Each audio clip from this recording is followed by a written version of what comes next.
비비톡톡 10번째 시간을 시작하겠습니다. 오늘은 정말 모시기 힘든 분을 모셨는데요. 최근 언론의 관심을 한몸에 받으신 부동산 시장연구센터의 박진백 부연구위원님을 모셨습니다. 박사님 안녕하세요. 네, 안녕하세요. 네, 박사님이 내신 워킹페이퍼에 관련된 연구 내용이 정말 많은 언론에서 주목을 받았잖아요. 워킹페이퍼 주택가격에 대한 금리의 시간 가변적인 영향 연구를 7월 초에 발간을 하셨는데 이슈가 워낙 주목을 받아서 너무 조심스러웠지만 또 우리가 이제 직면해야 할 이슈인 것 같아서 박사님을 좀 어렵게 모셨습니다. 초대해 주셔서 감사합니다. 맞아요. 지금 이 금리 상승기잖아요. 네네. 그리고 주택 가격은 네. 전국적으로 하락기에 접어들었고, 제가 쓴 연구가 금리가 주택 가격에 미치는 영향, 이걸 분석을 했는데 굉장히 시기적으로 잘 맞았었던 것 같아요. 네. 그래서 아마도 많이 봐주시고 좀 주목을 받았었던 것 같습니다. 근데 박사님, 주택 시장에서 금리가 왜 그렇게 중요한가요? 금리가 사실 집을 사는 사람들을 생각을 해보면은 네. 금리가 굉장히 중요하다는 걸 생각할 수가 네. 있는데, 우리가 집을 산다고 하면은 네. 회사를 다니면서 번 돈을 먼저 보잖아요. 많지는 않을 거고 대부분은 우리가 집을 살 만큼 돈이 없어요. 맞습니다. 그래서 공감합니다. 네. 그래서 은행을 가서 네. 이제 은행에서 대출을 받게 돼요. 네. 그러면은 결국 대출에 의존하게 되면은 대출에 대한 비용인 금리에 강한 영향을 받을 수밖에 없어요. 네. 그래서 금리가 만약에 좀 낮다라고 하면은 좀 저렴하게 많은 돈을 빌릴 수. 이자가 싸다. 그렇죠. 그렇기 때문에 우리가 2020년, 21년 이때 기준금리가 0%대 아주 저금리 상황이었었거든요. 그래서 사람들이 이때 돈을 많이 빌렸어요. 그리고 돈을 많이 빌려서 뭘 샀느냐 보니까 주식도 많이 사고 네. 주택도 많이 사고. 근데 우리는 주택 얘기하는 거니까 네. 이제 요때 이제 또 시기적으로 봤을 때 주택 가격이 많이 오르고 했었습니다. 공급보다 수요가 훨씬 많았기 때문에 네. 주택 가격이 많이 올랐군요. 맞아요. 그래서 주택 가격이 당시에 많이 오른 이유에 대해서 네. 많은 학자들이 좀 이렇게 분석도 하고 많은 의견들이 나왔었는데 사실 다 맞는 얘기거든요. 근데 그렇게 해서 가격이 많이 올라갔는데 이렇게 비싸진 집을 결국 누군가가 그 돈을 주고 사야지 가격이 그렇죠. 오르는 거잖아요. 그렇죠. 하지만 앞서서도 말씀드렸지만 우리는 돈이 없어요. 네, 맞습니다. 우리는 돈이 없어요. 그래서 근데 당시에는 금리가 굉장히 저렴했고 네. 굉장히 많이 오른 금액만큼을 은행에서 빌려서 살 수 있었기 때문에 그렇게 오르는 가격이 유지가 될 수 있었던 네. 겁니다. 그래서 금리는 주택 시장에서 굉장히 큰 영향을 미치는 요소다. 저는 그렇게 생각합니다. 그러면 이제 워킹페이퍼 얘기를 조금 해보려고 합니다. 네. 근데 사실은 박사님이 올해뿐만 아니라 작년에도 그랬고 또 이슈 리포트를 통해서 주택을 사는 의사결정에 가장 주요한 영향을 주는 것이 바로 금리라는 사실은 여러 번 말씀을 하셨단 말이에요. 그런데 이렇게 이슈가 된 배경에는 2019년 7월부터 2021년 7월까지 이제 시계열로 이제 실증적으로 연구한 사례가 제가 알기로는 없다고 들었거든요. 이게 굉장히 중요한 의미를 가지고 있나요?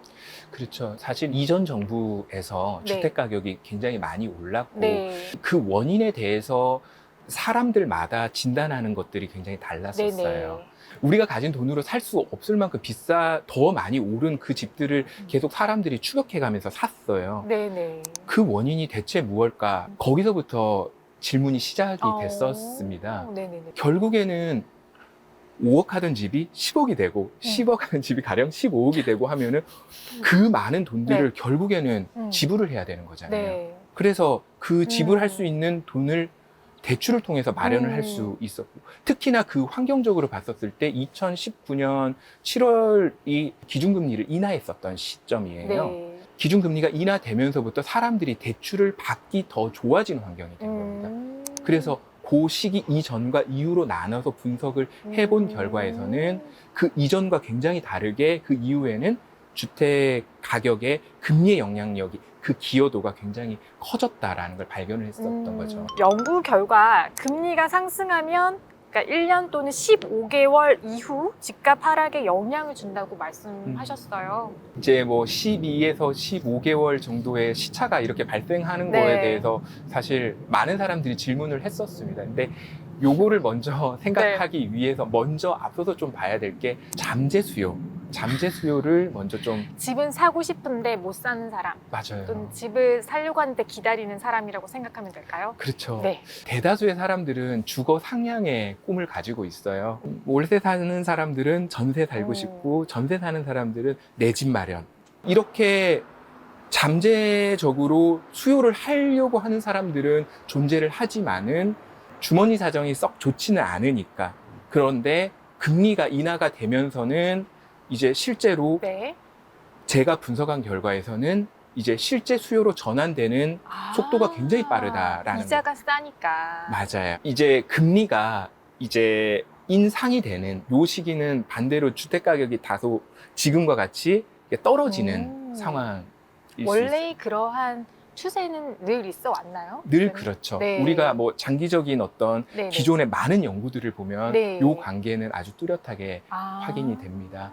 왜 그러면 이렇게 시차가 발생하느냐를 네. 생각을 해보면은 실제로 이 집값이 이렇게 떨어지고 있는데 대출에 따른 이 비용인 금리가 계속 네. 오르고 있잖아요. 집값이 떨어지니까 팔려고 이렇게 집을 내놓은 상황이 있고 네. 그리고 이제 집을 살려고 하는 사람이 더 많은 이자 비용을 물면서 이 집을 사야 되는 거잖아요. 이게 이제 지금 현재는 고점을 찍고 내려오는 상황인데 이것보다 조금 더 기다리면 가격이 떨어질 거다라는 기대감은 있어요. 그렇죠. 집을 살려고 하는 네네. 사람은.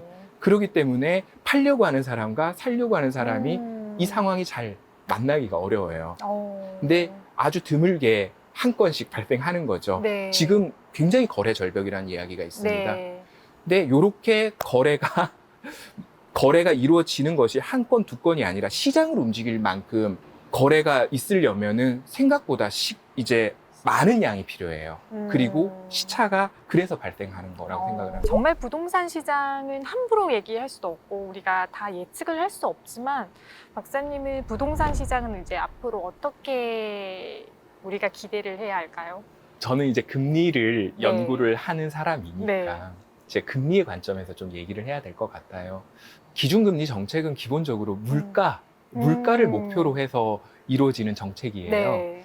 그래서 우리나라가 지금 물가가 굉장히 높은 편인데 우리나라 물가가 만약에 잡혔다, 네. 앞으로 가서 네. 잡혔다 하더라도 우리나라가 단독으로 기준금리를 인하할 수는 없어요. 아마 예상컨대 전 세계적으로 네. 물가 수준이 안정되는 그 시기까지는 금리를 인하할 수 있는 여력은 아마도 없지 않을까라는 생각이 듭니다. 그래서 이렇게 생각을 해보면은 주택 시장이 이제 그래도 상당 기간은 하락세를 유지할 것으로 저는 예상을 해요. 네. 근데 물론 이제 이렇게 추론하는 이제 근거 자체가 기준금리에 네. 따라서 하는 거고, 근데 사람들이 만약에 우리나라 모든 사람들이 만약에 대출을 받지 않고 내 돈 가지고서 다 살 수 있다 그러면은 아마도 지금 제가 예측한 건 틀리겠죠. 금리가 뭐 전 세계적으로 또 안정기를 찾기에는 굉장히 조금 시간이 걸리겠죠?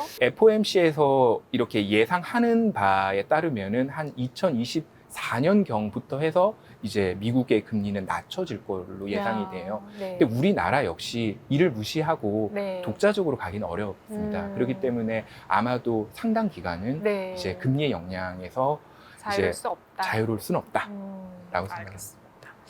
박사님 이렇게 그 부동산 가격이 급등하거나 또 급락하는 것이 그 사회적으로 어떤 의미가 있고 어떤 영향이 있을까요? 사실 생각해 보면은 네. 주택 가격이 2020년, 21년 너무 많이 올랐잖아요. 네. 그래서 우리 돈을 주고 사기 굉장히 어려울 그렇죠. 정도로 내 월급 가지고는 절대로 살지 맞아요. 못하죠. 네. 그렇게 많이 올랐다가 지금은 또 그렇게 오른 폭만큼 또 떨어지고 있습니다. 네. 근데 이런 현상이 사실은 다른 나라들, 해외 많은 나라들에서 네. 이미 발생을 했었어요. 그래서 지금 이 해외에서 이제 경제 위기를 연구하시는 네. 분들이 이쪽 관련된 연구를 해본 결과에서는 네. 놀랍게도 이 부동산 시장이 급등하고 급락하는 것 자체가 경제 위기의 확률을 높일 수도 있다라는 연구도 있어요. 그러니까 그만큼 사회적인 비용이 크다라고 볼 수가 있는 거고요. 네.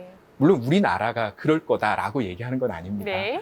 그리고 또 다른 사회적인 비용이 사람들이 집값이 비싸지면은 결혼을 기피하거나 네. 출산을 기피할 가능성도 높아요. 그렇죠. 확률이 높죠. 네. 그리고 또 가진 사람들이 더 많이 갖게 되는 구조일 수도 있으니까 네. 이제 사회의 분배 차원에서도 좀 불평등을 자극할 수도 있어서 네네. 사회적인 비용 자체가 네. 좀 클 수 있다라고 저는 생각을 합니다.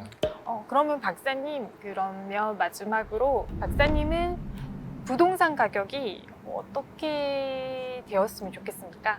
이렇게 연구하시는 전문가로서 말씀해 주세요.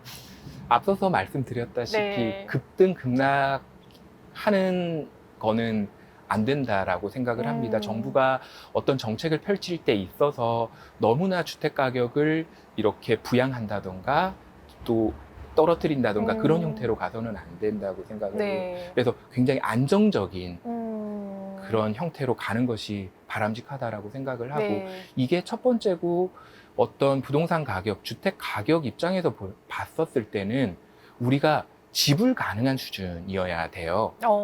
그래서 너무 비싸서도 안 된다라는 네. 생각을 합니다.